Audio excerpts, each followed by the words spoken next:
বাঁশ মানুষের জীবনে খুব বেশি প্রয়োজনীয় এবং অতি পরিচিত একটি উপাদান। ছোট কোনো কাজ থেকে শুরু করে অনেক বড় বড় কাজেও বাঁশের রয়েছে হরেক রকম ব্যবহার।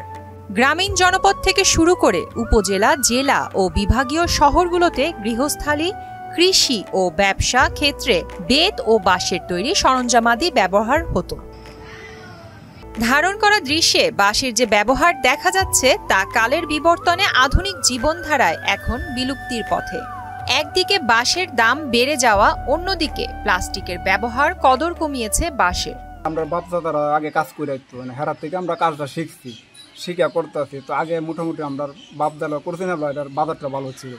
কেন আমরা দীর্ঘদিন করতে করতে এটার বাজারটা একবারে মন্দ হয়ে গেছে। বাঁশ দাম আর বিভিন্ন জাতের জিনিস কিনতে আমরা যেটা তৈরি করি, এটার দাম বেড়ে গেছে।